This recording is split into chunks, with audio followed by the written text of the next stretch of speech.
ሰላም ጤና ይስጥልን ክቡራን የዩቲዩብ ቤተሰቦች፣ የሰዓቱን አጫጭር መረጃዎች እየቀርብ ያለው እስከ ፍጻሜው አብራችሁን ቆዩ።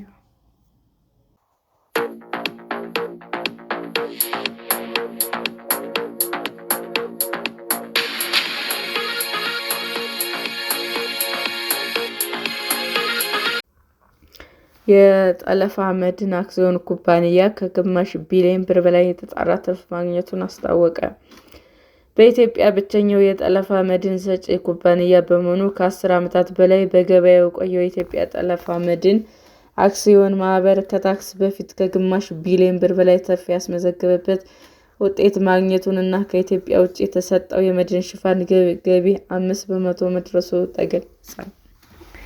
የኢትዮጵያ ጠለፋ መድን አክሲዮን ማህበር ማክሰኞ ታህሳስ 21 ቀን 2018 ዓ.ም ባካሄደው ጠቅላላ ጉባኤ የኩባንያው ዳይሬክተሮች ቦርድ ሊቀመንበር አቶ ዳኘው መሐሪ ባቀረቡት ሪፖርት በሂሳብ ዓመቱ ያስመዘገበው የተጣራ ትርፍ መጠን 551.5 ሚሊዮን ብር መሆኑን ገልጸው የተጣራ ትርፍ ከቀዳሚው ዓመት ጋር ሲነጻጸር ከ160 ሚሊዮን ብር በላይ ብልጫ አለው ብለዋል። ከታክስ በፊት የተገኘው የትርፍ መጠንም ከቀዳሚው ዓመት የ45.3 በመቶ ወይም 192.3 ሚሊዮን ብር ጭማሪ በማሳየቱ 616.7 ሚሊዮን ብር እንደሆነም በሪፖርቱ ተመልክቷል።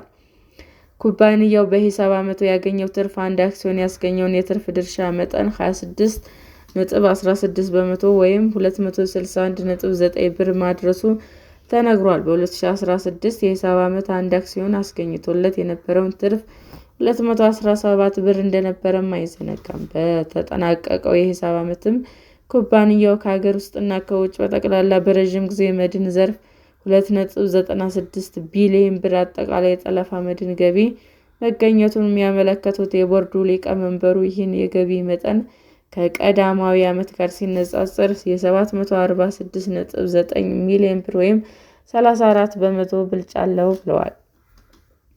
በሂሳብ ዓመቱ ከተገኘው ጠቅላላ ገቢ ውስጥም 5 በመቶ የሚሆነው ከኢትዮጵያ ውጭ ለተሰጡ የጠለፋ መድን ሽፋኖች በውጭ ምንዛሬ የተገኘ መሆኑን የኢትዮጵያ ጠለፋ መድን ዋና ስራ አስፈጻሚ አቶ ነጻነት ለሚሳ ለሪፖርተር ገልጸዋል። ኩባንያው ከኢትዮጵያ ውጭ በመንቀሳቀስም የሚታወቅ መሆኑንም በ5 ዓመት ቅድመ መጨረሻ ላይ ኩባንያው ጠቅላላ ገቢ 5 በመቶ ለውጭ ኩባንያዎች ከሚሰጠው የመድን ሽፋን የሚገኝ መሆን አለበት የሚል እንደነበር ያስታውሱት አቶ ነጻነት የ5 ዓመቱ ቅድመ ለማጠናቀቅ 1 ዓመት የቀረው ይህንን ግብ ቀድሞ ማሳካት መቻሉንም አክለዋል። የሁለተኛው የ5 ዓመት ስትራቴጂካዊ ዕቅድ ውስጥም ከውጭ የጠለፋ መድን ሽፋን የሚገኙ ገቢ ለማሳደግ የታቀዱ መሆኑንም በዚህ ቀደም መሰረተ ኩባንያው ጠቅላላ ጉባኤ 10 በመቶ በውጭ ምንዛሬ ከውጭ የጠለፋ መድን የሚገኝ ይሆናል ተብሎ እንደሚጠበቅም ተገልጿል። በሂሳብ ዓመቱ አጠቃላይ የጠለፋ መድን ወጪ ደግሞ 2.28 ቢሊዮን ብር ሆኖ የተመዘገበ መሆኑን ይህም ከአምናው ተመሳሳይ ወቅት ጋር ሲነጻጸር የ265 ሚሊዮን ወይም የ13.2 በመቶ ጭማሪ እንዳለው ለማወቅ ተችሏል። የስራ ማስኬጃ እና ሌሎች ወጪዎች ኩባንያው በተጠናቀቀው በጀት ዓመትም 128.58 ሚሊዮን ብር ለተለያዩ የስራ ማስኬጃ ሌሎች ወጪዎች መዋሉን የሚያመለክተው የቦርዱ ሊቀመንበሩ ሪፖርቱ ወጪው 35.2 ሚሊዮን ብር ወይም 37.5 በመቶ ጭማሪ እንዳለው መረዳት ተችሏል። ኩባንያው በዓመት ውስጥ 406.2 ሚሊዮን ብር ኢንቨስትመንት ገቢ ማግኘቱ ይህም የ88.5 ሚሊዮን ብር ወይም 28 በመቶ እድገት የታየበት ነው ተብሏል። ኢንቨስትመንት ገቢ ምንጭ ሆነው ከተጠቀሱት ከተቀማጭ ገንዘብ እና ቦንድ የተገኘ ወለድ 302.8 ሚሊዮን ብር፣ ከትርፍ ድርሻ እና ከሌሎች ገቢዎች የተገኘ ገቢ ደግሞ 103.4 ሚሊዮን ብር መሆናቸውንም ጠቁመዋል።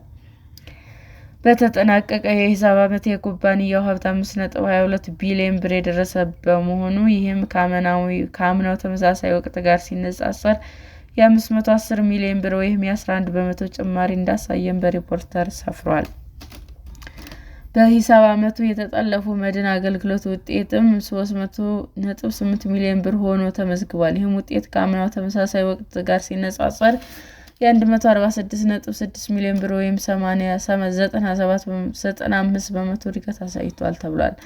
የኢትዮጵያ ጠለፋ መድህን ኩባንያ ከ10 ዓመት በፊት የተቋቋመ ሲሆን የተፈጸመ ካፒታሉ 2.5 ሚሊዮን ብር ነው። እስከ 2017 የሂሳብ ዓመት መጨረሻ ድረስ የተከፈለ ካፒታሉ 2.35 ሚሊዮን ብር ማድረስ የቻለ በመሆኑ የተፈረመ ካፒታሉ ከተጠናቀቀ በኋላ ካፒታሉ ወደ 5 ቢሊዮን ብር ያደርሳል ተብሎ ይጠበቃል ተብሏል።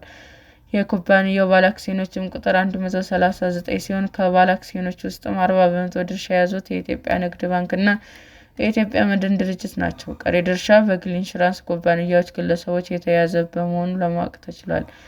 የኢትዮጵያ ንግድ ባንክ ጨምሮ 7 ባንኮች፣ 17 ኢንሹራንስ ኩባንያዎች፣ የአክሲዮን ባለቤቶችና 117 ግለሰብ ሲካተቱ 17 የኢንሹራንስ ኩባንያዎች ደግሞ 67.05% ድርሻ አላቸው። ሰላም ጤና ይስጥልን ውድ የዩቲዩብ ቤተሰቦቼ እንዴት ናችሁ? አዲስ ጀማሪ ነኝና ሰብስክራይብ ያደረጋችሁ አበረታቱኝ። አመሰግናለሁ።